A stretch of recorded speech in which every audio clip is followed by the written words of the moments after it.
Here you go. Thanks. Welcome to StoryLab. This week, we're talking about humility, while we take a look at the most terrible and most amazing event in history.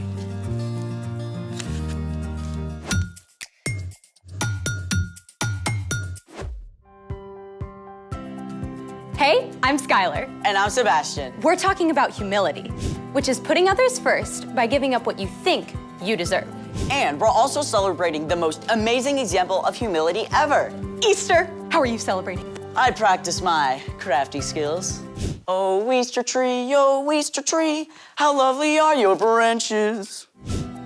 An egg tree. I love it! What are you doing to celebrate? My mom makes these really awesome hot cross buns for Easter breakfast, but they take forever. So I found a super quick recipe for resurrection rolls. Why are they called resurrection rolls? I think we gotta bake some to find out why. Well then, let's bake it.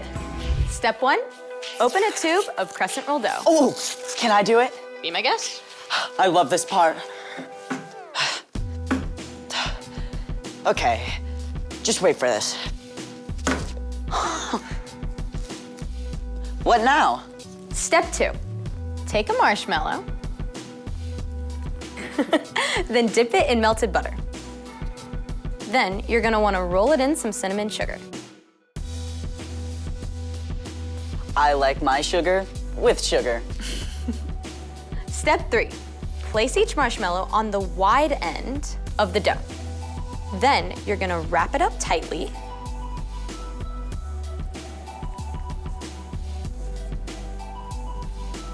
Then tuck in the ends.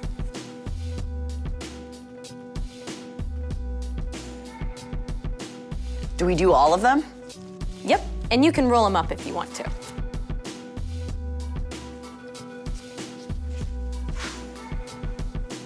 That's it? Well, they have to bake for about 11 minutes. Well, that's just enough time for... The story before the story. Today, we're in John, the 4th book in the New Testament. But before John, in the very beginning, out of a deep, deep love, God made an amazing world. But when people turned away from God, the world was broken. God made a plan to draw people back into relationship. So, at the right time, God sent his very own son, Jesus. When Jesus grew up, he traveled from town to town, teaching and healing. People were ready to make him king. But when Jesus came to Jerusalem for the Passover festival, the religious leaders made plans to get rid of him. At a special Passover meal with his friends, Jesus shared one way people would know his followers, by their love. Which is where our story starts. Take it away. Hey everyone, I'm Chloe. The story we're telling today is epic. It includes the very worst and the very best moments ever. So strap in for the ride. After the Passover meal, Jesus led his friends across a valley to a garden called Gethsemane. While Jesus was praying, a group of religious leaders and soldiers entered the garden. They were led by one of Jesus' closest friends, Judas. Jesus knew why they had come, and he didn't try to run, even though he could have called angels to defend him.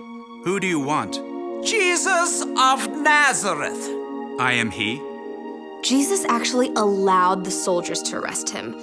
Terrified, his friends ran away or followed at a distance. Even Peter, who had promised he would rather die than desert Jesus. Jesus was brought to stand before the father-in-law of the high priest, and then Caiaphas, the high priest himself. Witnesses told lies about him. Aren't you going to answer? Tell us if you are the Messiah, the Son of God. You have said so. From now on, you will see the Son of Man sitting at the right hand of the Mighty One. Jesus had just claimed to be God's son. It was what the religious leaders were waiting for. But they couldn't sentence him to die, so they sent him to the Roman governor Pilate. Pilate questioned Jesus and couldn't find that he had done anything wrong, so he brought him out to the crowd. I find no basis for any charge against him. Do you want me to set him free? The mob wouldn't listen to reason, so Pilate had Jesus whipped to try to satisfy them. Soldiers wrapped a purple robe around Jesus and placed a crown of thorns on his head to mock him. Then Pilate brought Jesus out again. Here he is. I don't find he's done anything wrong. Crucify him! Crucify him! Crucify him! Pilate didn't believe Jesus was guilty, but he also wanted to keep the Jewish leaders happy. So he sent Jesus to be killed by crucifixion.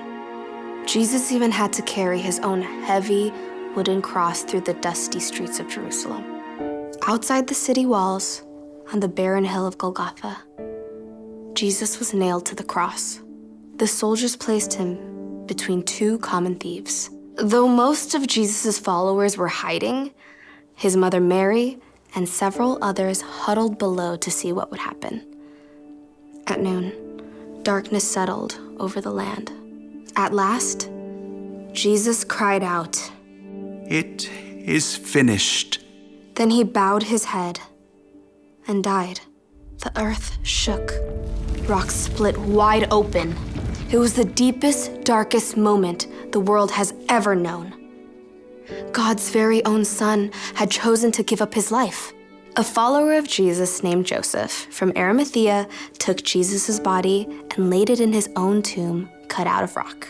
A heavy stone was rolled across the entrance. Through the darkness of Friday and Saturday, Jesus' friends hid out, afraid the religious leaders might come for them too. But early Sunday morning, Mary Magdalene went to the tomb with special spices to place on Jesus' body. When she arrived in the garden, she discovered the stone had been removed, and the tomb was empty. After the terrible events of the last few days, Mary had no idea what to think. She ran to the place where Jesus' disciples were staying. They have taken the Lord out of the tomb, and we don't know where they have put him. Peter and John raced ahead to see what had happened. The tomb was empty, just as Mary had told them. The linen cloths that had been wrapped around Jesus' body lay limp on the stone. Confused, the men left, but Mary had reached the tomb again. In the growing light, she leaned down to look inside, tears clouding her vision. This time, the tomb was not empty. Two brilliant angels sat there. When Mary turned away, she saw a man standing nearby. Woman, why are you crying? Through her tears, Mary thought he must be a gardener. Sir, did you carry my Lord away? Tell me where you have put him. Mary. As Jesus spoke her name, Mary was overcome with joy. She threw herself at his feet. Teacher! Gently, Jesus lifted her up. Do not hold on to me. Instead, go to those who believe in me. Tell them I am ascending to my Father and your Father, to my God and your God. All the darkness of the last few days was swept away. Mary rushed to find Jesus' friends. I have seen the Lord. Jesus' return to life doesn't just mean that he was alive again. It means we don't have to be afraid of death anymore. It means that everything wrong will one day be made right again. It means that anyone who believes in and follows Jesus can have life forever with God. The end. Now that is a story. With an incredible ending. So, what's our part in the story? It's so important to really look at what Jesus did. He's God's son, and yet he chose to become a human and walk here on earth with us. He experienced everything we do, joy and sorrow and pain and temptation, yet he never did anything wrong. And then he chose to give up his life. For us. When we believe in Jesus and that God raised him back to life, when we follow him, God takes Jesus' perfect life in place of all the wrong things we've done. God promises that death won't be the end for us. Because of Jesus, we can live forever with him. I feel like celebrating now. Me too. Me three, for sure. See you next time. So here's the thing.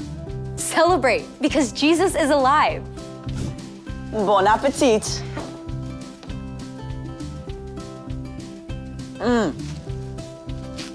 Hey, wait a minute. There's nothing in here. Yep, the marshmallow's gone. Oh, like the empty tomb on Easter morning. I knew you'd get there. Thanks for joining us in the Story Lab. See you next time. Oh, really good.